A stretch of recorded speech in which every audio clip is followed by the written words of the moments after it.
I was seeing in the spirit and God was showing me something. So I'm going to just jump right into it. Let's pray first. God, I thank you for this opportunity. I thank you for those who listen to me, who support me on this journey. I thank you that you allow me to be in this great work of reconciliation, healing, and restoration. So in the spirit, I was seeing 3 people doing rituals with candles, and they were kind of like dancing around the candles. They had on dark clothing. Their heads were covered. I couldn't see what their complexion was. I couldn't see their faces. I feel like these people have blood ties to whoever this word is for. They have become so desperate that they can't afford spells. They can't afford to pay shamans or different people to do work against you. So they've Amazoned a spell book to a friend's house to actually do work themselves against you. They are willing to do whatever they can in these last hours because they know their time has ran out. These 3 people will insist on coming to events including you and your spouse or your future spouse. One of the persons I feel like is one who seeks to wreck homes, and she's just a very bitter person because of her failures. I'm feeling strongly that this is a female, but this can also be a man as well. This person is already convinced that they're going to try to have sex with your spouse. They feel like they can tell that you can see in the spirit, you know what's going on, or you have some type of insight about them. So as long as they have breath in their lungs, they're going to try to do whatever they can. You know, as long as they're here every day, they're going to try to do whatever they can to come against you, because it sucks for them to watch you win every day.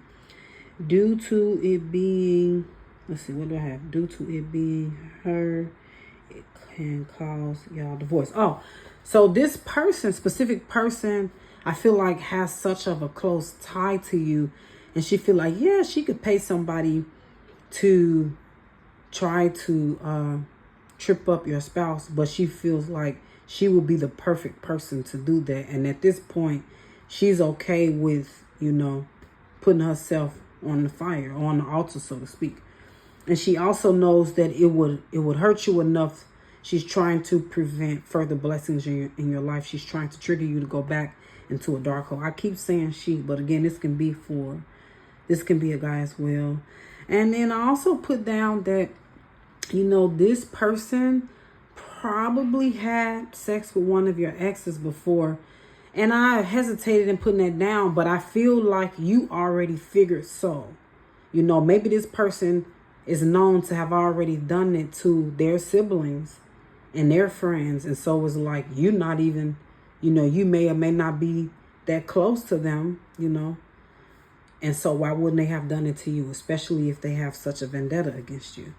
But let's see, they got insight on you getting your dream spouse. I feel like they were at first seeking tarot card readings a lot, but they were just spending way too much money. It's gotten out of control and they can't afford that. But they did, you know, at some point get insight that God is going to bring an amazing person into your life. And you know this, and for, I feel like you even known this a long time ago. God already shown you that you were going to get this amazing person, you know, that you guys' relationship was going to stick out, you know, and it would be a signpost that God will use to show people, you know, this is how it's supposed to be. Let's see, they are mad because you guys used to run in the same sin circles, you know, in your younger days, but they're mad that God chose you and that your life has been blessed throughout, and they're just really upset with that. They don't really have a lot of accolades in life, but you do. And, you know, even people will ask them about you and bring that stuff up, and they just really can't stand it. Now, let's see. Trust God's timing. That's what I put down. Don't trust them. I even have don't answer phone calls, texts. I feel like some of you have already started this, but you definitely should have cut these people off. These people that are popping up in your head and you're feeling like God is showing you who these people are. You probably already cut them off, but if you haven't, you should do that. Go on a sabbatical. And when you go on a sabbatical, you know, eventually there's going to be a distress message sent to you from a non-family member or somebody else saying, hey, certain ones have been trying to contact you, but you haven't responded, and they were just making sure you're okay, blah, blah, blah. And I feel like God is saying, you can let them know I'm on a sabbatical, so I'm not answering my phones at the time, not on social media, blah, blah, blah. And you don't have to furthermore explain that. You can leave it at that. And if they want to say, if they want to ask more things and try to probe more, you can just let them know that you don't like to discuss things about you and your loved ones. And you can just keep it simple and move on. You will see these people again, maybe not all together. One of them is really scared and just undone with all of this. One of them kind of got a little forced into this, but yet and still they're guilty of continue to stay, it sucks, but there's two masters. There's God and there's the devil. And they've been choosing to serve the devil, unfortunately. God will his manifest power. Yeah. So when you see these people, God will manifest his power, and God will literally shine his light on you, and they will experience it. Like, they will be able to see, like, wow, we don't know who we was messing with. We shouldn't have came up against this person. We should have stopped a long time ago. God is saying, don't retaliate. And I have that in capitals. Like, I feel like that's the hallmark of the reason why I'm saying all of this. It gets in the way of his work. Don't retaliate. No revenge. And it can be hard because for a few of you, these people were doing death spells. They were just against you and your children.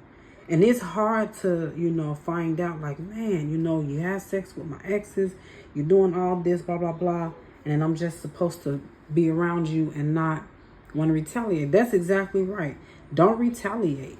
There is more that God can do with that if you allow him to seek the revenge. There is so much more that won't get across if you go in huffing and puffing and getting nose to nose with people. So don't do it. God will elevate you in front of them. They will have all of the proof to surrender. I feel like the one that's really scared will be like, I'm done. I'm going back to God. This life that I've been living, it sucks. Like, my life was way better when I wasn't involved in all of this. Then I feel like the other two, it could take time, or they probably going to have to crash out with God, and that's their business, what that means and what's going further. But let me just pray this out. Y'all take this back to God. Don't just feel some feelings and be like, yeah, I already know this matches up here and there. What is God saying to you? Because ultimately, that's the only thing that matters. Either this word is for you or it's not for you. You don't want to just start accusing people of stuff. You don't want to yourself become mad, angry, bitter at people, because that affects you and you don't want no parts of that. Dear Father, I thank you for revelation, for unveiling, for confirmation. And I just ask that you send more power, more fire, more essence of you. I pray that when this meeting comes, I pray that you're glorified. And I thank you, I don't feel fear. Like, I don't feel to warn you, like, hey, it's going to be all right. You're going to be okay. I feel like you already ready to meet some of these people anyhow. And it will be perfect timing when you finally meet these people, but don't rush it, Don't make unnecessary trips and then hoping, trying to provoke things. Don't do that. Allow God to bring them to you, and in his timing and in his way and in his manner. Because he may want to, for some reason I'm hearing on your turf. So like, you may be thinking that you're going to go visit them on their turf, but maybe God is going to bring them to you for whatever reason. I feel like some of you have moved away from these people. I was supposed to have said that earlier, but you've moved away long ago, and that was God's protection. And so, yeah, but I was praying, but it's okay. God, I thank you. I glorify you. And you are doing amazing works these days. And I just can't thank you enough how you amaze me. And though some days are hard, some days I don't necessarily feel like this, and I'm kicking and screaming and I'm wondering why, and Lord help. But I thank you that I still get something out of that. You still get the glory out of that. I thank you that you're still with me and that we're still moving in elevation. So I just speak your protection, your provision, your providence over those listening. And I ask, that, yeah, you be glorified. I just feel that so strongly in all of this. This isn't just happenstance, coincidence. And I just speak that they get to see you on high, and that it's going to be a testimony to so many others around. A lot of people, I feel, are going to be like, man, we always knew y'all was like that, or we knew y'all was doing little stuff, but we didn't know y'all was taking it there. Like, gosh, that's crazy. And it's going to shake things up. It's going to shake families up, but it's definitely going to bring people closer to God, because they're going to understand that, we don't want the revenge of God on us. We don't want to even be connected to people, because they're going to see, man, even just being connected to y'all. Like, I tried to go pick the one up from work, and, almost got into an accident, and it seems like every time when I'm trying to go do things with that one, it's always things, they're going to get insight. Things are going to happen, and they're going to know, like, yeah, I had a dream, that I was with them, and we were, in a building, then the building fell over, and, but yeah, I'll be back when God gives me another word. I love y'all. Y'all be safe out there. Stay prayed up, okay?